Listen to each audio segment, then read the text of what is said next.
Hi students, welcome back to my channel Economic Lectures. Hope you all are doing well. From this video onwards, we'll be starting a new playlist. And the topic of this playlist is international trade. As you all know, international trade is a major part when it comes to the discussion of economics. Be it macroeconomics or microeconomics, international trade has a major importance in the discussion of the subject matter of economics. And from long before itself, international trade was much famous or practiced by countries and people. When we are discussing the history of any of the nations, most of the civilizations, such as the Indus Valley civilization, too had international trade. They were trading with their counterparts from the current Baghdad or Iraq. So, in this way, international trade is much old and a much important topic. When it comes to the modern discussion of economics, international trade begins with the mercantilistic approach. We know that there are many sort of approaches, such as the capitalistic approach, the Marxian approach, and the neo-classical approach, and then comes the Keynesian approach, and all.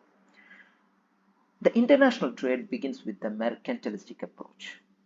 Of course, it was around the 15th and the 16th century that many of these such topics related to economics or political economy became theoretized. And at that time, it was the mercantilistic approach of international trade that was at the top or being considered important for the countries when it comes to international trade.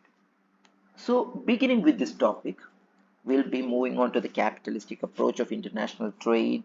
We'll be discussing each and every theory in detail till till the latest situation of the international trade. So let's go on. Let's discuss. Let's go through what the mercantilistic approach of international trade or the mercantilistic approach to international trade has to say. Mercantilism, as the word denotes, is an economic theory that advocates government regulation of international trade to generate wealth and strengthen national power. So what does mercantilism mean? Mercantilism, it is an economic theory, and it says that the government plays the major role, or the government regulates the international trade, and this regulation is to generate wealth and strengthen the national power. So mercantilism comes into effect when the nations are formed, and of course they have an intention to generate wealth and strengthen their national power. It was an economic system of trade that spanned from the 16th century to the 18th century. As I have said, such and such topics related to international trade, related to political economy and all, it was after the 15th and the 16th century that such topics came to be in a theoretized form or in a theory. And it was the mercantilistic approach that came first when we are considering the international trade. And mercantilism was in power, or mercantilism was practiced between 16th and 18th century. Mercantilism was based on the idea that a nation's wealth and power were best served by increasing exports and so involved increasing trade.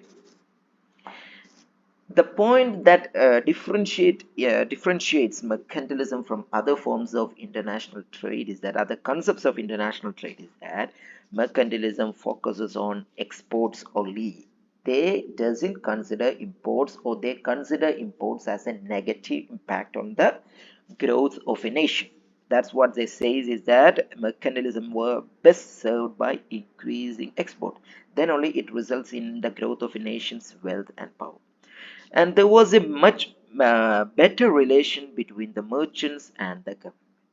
The government, or the king or the ruler, and the ruling class and the merchants had a very good relationship, and they had much and both the merchants on the one side and the government on the other side, they mutually influence the growth and the wealth of a nation. they worked together to reduce the trade deficit and create a trade surplus. Their only motive was to reduce trade deficit and create a trade surplus. Mercantilism establishes monopolies, grants tax-free status, and grants pension to favored industries. So, as it's much as the government is much influenced in this approach, of course, government might give the permission for monopolies.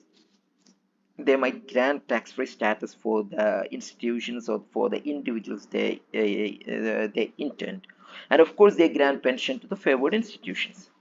It imposes tariffs on imports. It also prohibits the emigration of skilled labor, capital, and tools. It doesn't allow anything that could help foreign companies. So, what does a mercantilistic system do? The mercantilistic system imposes a high tariff on imports. Anything that comes from other countries to the self country, to the own country, they imposes a huge tax. And of course, anything that is exported from their country, they reduces the cost to the maximum they can, to the maximum extent they can. Of course, they prohibits the immigration of skilled labor, capital, and goods from their country to another countries. So that's how mercantilism works. Let's go to more discussion. So, what's the history of mercantilism? It was first popularized in Europe during the 1500s. That means in the 15th to 16th century, as I said, it was at that time mercantilism was popularized in Europe. Mercantilism was based on the idea that a nation's wealth and power were best served by increasing exports. So, they intended, or the mercantilistic approach focuses on increasing exports in an effort to collect precious metals like gold and silver. So, for what purpose does they export? They export for gold and silver. So, mercantilism believed in bullions. Bullions denotes gold and silver. They are exporting goods, or they are indulging in an international trade in order to in order to accumulate more gold and silver. So that's what simply mercantilism does. So who coined this term mercantile system? It was Adam Smith who coined the term mercantile system to describe the system of political economy. So mercantilism was not simply an economic system, but it was a political economic system because the government and the merchants or the traders had a good relation between them, and both indulged in between. That's why we call this system as political economy, that sought to enrich the country by restraining imports and encouraging exports. Mercantilism replaced the feudal economic system in Western Europe. Before mercantilism, what was the system there in Europe? It was the feudal economic system. Feudal economic system in the sense that only the rulers decide what they need to trade, what system they want. There wasn't any discussion between the ruling class and the public. Only the ruling class or the feudal class or the higher class decided what they need to trade and what they had to supply to the public. At the time, England was the epicenter of British Empire but had relatively few natural resources.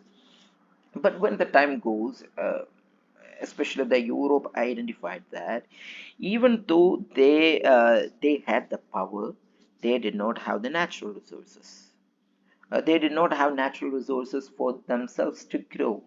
So that's how it led to the colonialism and of course the mercantilism. Before the start of mercantilism, when we are going through the history, we might know that be it the French Empire, be it the British Empire, the Dutch Empire, the Portuguese Empire, each of these empires, nations went for colonialism, and this colonialism was in search of natural resources. So to grow its wealth, specifically England or the British Empire, introduced fiscal policies that discouraged colonies from buying foreign products while creating incentives to only buy British goods. Okay, so beginning with the mercantilistic approach, what did the empires or the specifically the British Empire did is that they discouraged foreign goods, especially the goods when considering the British Empire. The goods from India was in much demand and of high quality in the British Empire because India produced the best raw materials in the world at that time, and the goods made with that raw materials was of high demand and highly costly and was highly expensive in the British Empire. What did the British Empire do is that they imposed high restrictions on such foreign goods and promoted their own goods, that is the British goods. So the cost of such imported foreign goods were high due to import duties and taxes. For example, the Sugar Act of 1764 raised duties on foreign refined sugar. So one such policy was that it was imposed in 1764, that is and known as Sugar Act. What did it do? What does this act do is that it increased the duties on foreign sugar, foreign refined sugar, and of course the foreign sugar was costly, was expensive when it comes to the British Empire, and they gave the sugar growers and other their own their own manufacturers, merchants, other such incentives to increase the sugar production. So this is what a mercantilistic approach does. They put forward policies, they generate ideas, they generate formulate policies in order to strengthen their own nation, and they would never go for foreign goods or foreign products. The reason being is that, for example, being in India, when a British good or when a European commodity comes to India, we'll have to pay the money and the money will be going back to Europe. So the mercantilistic approach, as I said, is that their aim was to accumulate more gold and silver. So when a commodity is imported, the gold or silver goes from our country to the other country. So they did not promote imports, they promoted exports. When we are exporting a good, of course, the gold and silver in the sense that the currency at that time was gold and silver. So when we are exporting a good, the gold and silver from that country reaches our nation. So that was the basic idea of mercantilism. Under mercantilism, nations frequently engaged their military might to ensure local markets and supply sources were protected to support the idea that a nation's economic health heavily relied on its capital supply. So what does this point say? You know that after around 1600s, India was a land for major colonies of the world. The British Empire was here, the French Empire was here, the Dutch Empire, and the Portuguese Empire. All of these were in India. And the reason for such nations, such empires to come to India was their concept of mercantilism. As I said, the Europe didn't have any sort of natural resources, and they were in search of natural resources, and India was a major hub for natural resources or raw materials. So, have you ever thought that in history, we might have studied about the Anglo-French Wars or the Carnatic Wars? The Carnatic Wars denotes the war between English and the French, or the British Empire and the French Empire, and that too in India. So, why was that they fought the war in India? And that denotes the concept of mercantilism, because each nation came to India for gaining major raw materials or natural resources, and they have to protect their areas. And that's the result that foreign empires fought wars in India in order to protect their local markets and supply sources. So actually, what did a British Empire or the French Empire do after coming in India? they promoted, what they did is that they imported raw materials from India, or they took raw materials from India to British Empire, to their empire. And it was at that time, it was after colonizing India, the industrial revolution in the British Empire has started. And with that industrial revolution, they built industries there. They took the raw materials from India on cheap cost. When we are studying their history, we might know how they did all these things, which cheap cost they provided, minimum cost, minimum prices for the farmers and all. They took the raw materials from India to British Empire.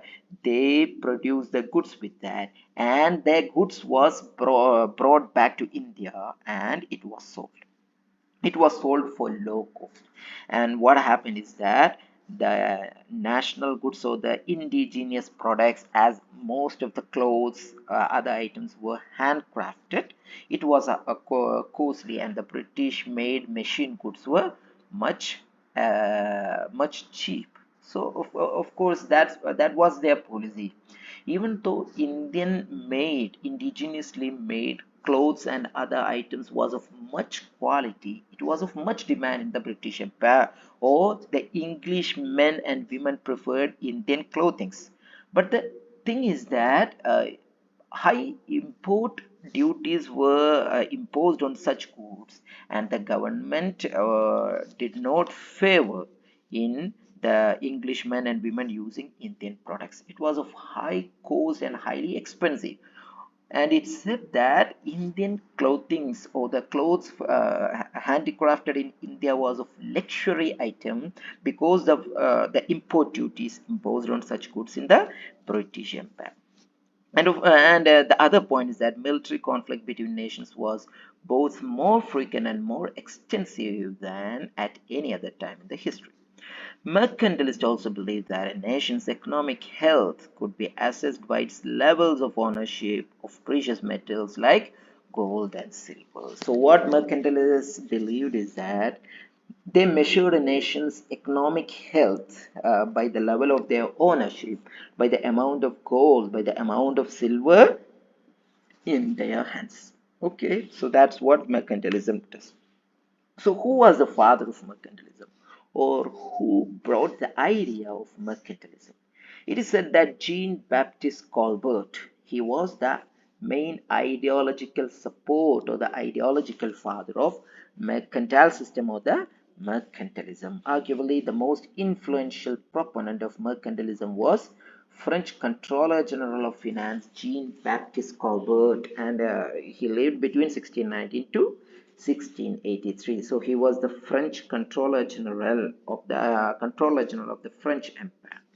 He studied foreign trade economic theories and was uniquely positioned to execute these ideas. So, what was his main duty was that in order to increase the wealth of the nation. So, he put this idea forward because in order to produce more, they did not have natural resources. That Europe did not have natural resources. So what they did is that to colonize other nations, nations where natural resources are more, and to import such natural resources, or the raw materials, and from there, from their country, they would produce finished goods, and these finished goods were again exported to such colonies. As a devout monarchist, Colbert called for an economic strategy that protected the French crown from a rising Dutch mercantile class. So there was many political ideologies to political aims to behind Jean-Baptiste Colbert promoting mercantilism. Colbert also increased the size of the French navy. So he knows that in order to protect their sources of natural resources, they need a bigger army. So that's the reason he increased the size of the French navy, and the belief that France had to control its trade routes to increase its wealth. So the trade routes, in the sense that they would import raw materials, or the natural resources, from their colonies, and they would export the finished goods back to their colonies. So in order to protect their trade routes and increase their wealth, they also had to maintain a larger army. Although his practices ultimately proved unsuccessful, His ideas were hugely popular until they were overshadowed by the theory of free market economics. So, when did the mercantilistic approach come to an end? We all know when Adam Smith began completed his work on the wealth of nations, or the concept of free trade was popularized. Mercantilism declined. The idea of mercantilism declined. The concept of mercantilism, or the idea of mercantilism, was actually supported by a monarchist government, not a democratic government. It was after the French Revolution. We all know that the ideas of democracy, such as the liberty, justice, equality, and everything, came into discussion. So it was after that the idea of mercantilism also declined, because everyone were going for the idea of democracy, and democracy could never support an idea such as mercantilism. Okay, fine. The major country that imposed mercantilistic approach, or the colonial mercantilism, was the British Empire. As we all know, it was the largest empire at that time, who had major number of colonies, and they imposed the mercantilistic idea, or the mercantilistic form of international trade, very successfully. The British colonies were subject to the direct and indirect effects of mercantilistic policy at home. Below are several examples. As I said, what did the British Empire do? They came to India, they took the political and economic power of Indian countries. Actually, colonialism doesn't mean that a foreign nation gets the political power of our country. When they took over the Bengal after the Battle of Buxar, they did not have the political power. But what they had was that economic power. And having the economic power of a foreign country is known as colonialism. But if you are having the political power of a foreign nation too, then it is called as imperialism. So British government, or the East India Company, they didn't want the political power. They only wanted the economic power. And that's the reason they are known as colonists rather than imperialists. So what did the British government do? The British East India Company did here was that control. The first one is control production and trade. So they control the production, they control the trade. They decided what all to be produced, they decided what all to be traded. Before the British arrival, India was specifically a manufacturing industry. Many of the goods, handicraft goods and all, it was produced here in India, and it was of high demand all over the world. But what happened is that after the arrival of the Britishers, they decided that India should be an agricultural country, or major part of the Indian population should be agriculturists. And it was the British government that imposed much policies and forced the people to go into the agriculture. And it was not the food that was produced more, but goods such as indigo, cotton, and jute. Such crops were cultivated more, because it was their raw materials for their industries to prosper. And the growth of and the cultivation of food crops such as rice, wheat, and all was much less, and only for their sustenance. And the farmers were forced more to produce such goods used as raw materials, the indigo, the jute, cotton, etc. That's what I said. They control the production and trade. And the second point was that expansion of slave market. What the British colonial power, or the mercantilistic power, did is that they expanded the slave trade. So the trade in the British colony was three-phased. They had their British Empire, or their home country. They had their colonies. On the other side, they had their foreign markets. Foreign markets in the sense that from where they imported, or they bought slaves. So they took slaves from, for example, they took slaves from Africa, and they imported that slaves from Africa to US. in the in the American countries, and they forced that slaves to work there in America, and the goods produced after their work was taken back to Britain, and it was sold there. So this was the trade how it went. So they had to expand the slave trade because they need slaves in order to do all these works. Trade became triangulated between the British Empire's colonies and foreign markets, fostering the development of slave trade in many colonies, including America. So this is what they did.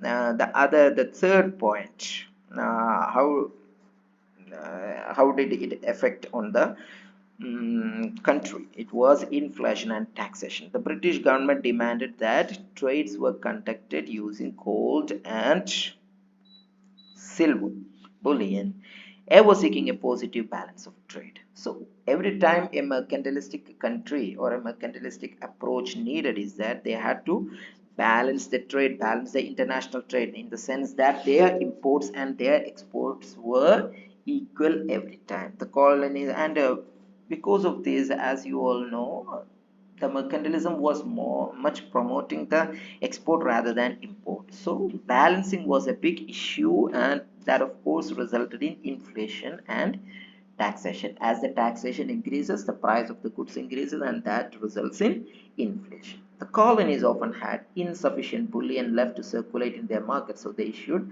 paper currency instead. So what happened is that by being more deep, going deep into the mercantilistic policies, into trade, into major exports and all, the countries were left over with much less bullions, that is gold and silver, and that's what resulted in issuing paper currencies. So they would keep gold as a reserve, and they would issue paper currencies on the other. So this is how British colonists imposed mercantilism all over their home country and colonies. How did the mercantilism decline? As I said, mercantilism declined with the emergence of the ideas of democracy and free trade. Till the end of 18th century, mercantilism was in practice, but after the ideas of democracy and free trade came over, the mercantilism was on a path of decline. American and French revolutions formalized large nations ruled by democracy. They endorsed capitalism rather than mercantilism. It was by the end of the 18th century. We all know that from the history that the American Revolution, the French Revolution, etc., were part of the history, and of course, they were both these revolutions were against the monarchist approach or the mercantilistic approach, and they needed democracy. They were in favor of the ideas such as equality, liberty, justice, and other ideas, and such ideas never supported mercantilism, and then came the idea of capitalism and free trade. It was Adam Smith who argued against mercantilism with his 1776 publication, The Wealth of Nation, the famous book that put an end to the mercantilistic ideologies. He argued that foreign trade strengthens the economies of both countries involved as long as each trading partner specializes in what it produces the best, giving it a comparative advantage. What Adam Smith has said is that we'll be learning this ideology in the next video, that is the comparative cost advantage and the absolute cost advantage policies put forward by Adam Smith and his followers.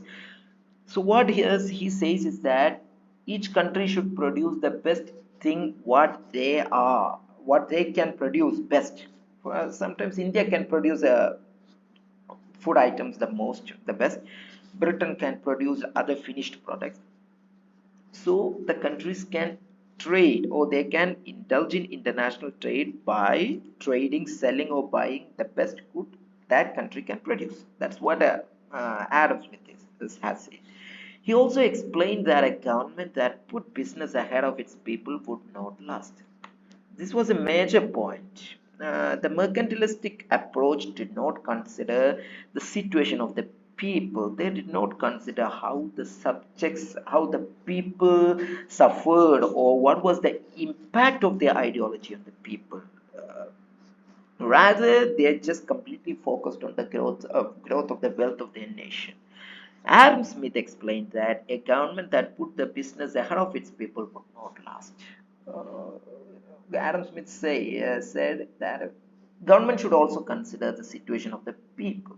Rather than just considering business, they should also consider the situation of the people. So both has to be balanced. Smith's economic theories coincided with the rise of democracy in North America and Europe. As I said, it was with the rise of democracy that the ideas put forward by Adam Smith also got popularized. But the thing is that even after that too, mercantilism in one or the other form was prevalent in the world economic system. While mercantilist countries were almost constantly engaged in warfare, battling over resources, nations operating under a free trade system can prosper by engaging in mutually beneficial trade and relations. That's what I said. Mercantilistic countries, every time they had to fight a war between other countries in order to protect their resources. But when it comes to free trade, countries can prosper, countries can grow themselves by mutually engaging in a mutually beneficial trade. That's what capitalism says, and because of this, the mercantilistic approach got declined or depopularized in Europe.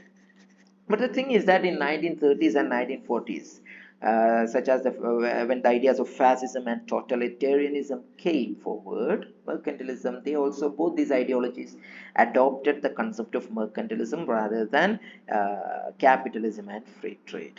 The thing is that after the Great Depression of the 1929, in the 1930s, what happened is that many nations turned towards trade protectionism to save industry and jobs. So what they did is that they countries came forward to protect their trade, protect their industry, and after the Great Depression, they increased the tariffs for foreign goods, and they imposed trade restrictions, such as what was it was a another form of mercantilism, Post-World War II, after the Second World War, United States adopted a protectionist trade policy toward Japan and negotiated voluntary export restriction with Japanese government. Also, after the Second World War, as we read in this point, the United States imposed a protectionist trade policy towards Japan because Japan was a major power, and after the World War, after the end of the World War, US utilized their power over Japan using such restrictions on over export and import, and the policies put forward by United States limited Japanese exports to United States. So mercantilism was in one or the other form still there in the economic system. Modern mercantilism, just look some of the policies that democratic countries take, which is a part of mercantilistic ideology. In the modern world, mercantilism is sometimes associated with policies such as, the first one is undervaluation of currency. So undervaluation of currency is still done by many of the countries in order to promote their exports, such as the country such as China. China does undervaluation very frequently. So why does they do undervaluation? When the currency is overvalued, of course, the products from a country, when your currency is overvalued, the products that you export from your country is costly in the foreign market. So when you are undervaluing your currency, your products will be cheap in foreign countries, and that might increase your trade. That's what countries does. China is of course blamed for undervaluing their currency frequently in order to promote their exports. The second policy taken by modern countries, which is a part of mercantilism, is government subsidy of an industry for unfair advantages. Government providing subsidy for home industries. So the thing is that when subsidies are provided for their home industries or home merchants, their own merchants, the thing is that their stand in competition in trade becomes much higher than the imports from foreign countries. Again, China has been accused of offering state supported subsidies for industries, leading to oversupply of industries such as steel, meaning other countries struggle to combat. For example, the steel industry, if the Indian government offer major subsidies to steel companies, Indian steel companies, then the foreign steel companies will not be having the scope of competing in the Indian market, because Indian steel companies will have a positive support from the side of the government. That's what government subsidy mean. The third modern policy, which is part of mercantilist ideologies, that is surge of protectionist sentiment, such as example US tariffs on Chinese imports. The US government imposing special tariffs on imports from China, and the US policies to buy American. They are promoting. US is promoting to buy their own the goods produced in their country, that is by the American products, and the Chinese products, as we all know, it's much cheap all over the world. So American government imposes much duties on Chinese imports, and they are promoting to buy American made goods. So that is a protectionist sentiment, and it's part of a mercantilistic ideology, and it's not a concept that comes under free trade. Then the other one is that copyright theft. The copyright policies is also a mercantilistic ideology. So this is what mercantilism says. I hope these points are clear. So international trade begins with the concept of mercantilism, or the mercantilistic approach. And it was after that the idea of capitalism, the idea of Keynesianism, the idea of monetarianism, etc. comes forward. Hope everything is clear. I would like you to share your doubts through the comment section, or you can contact me through my email ID. I'll be replying as soon as I get the mail. Hope everything is clear. Like, share, and subscribe my channel. You can expect more videos. We'll be coming with other series of the international trade. Thank you. See you in the next video.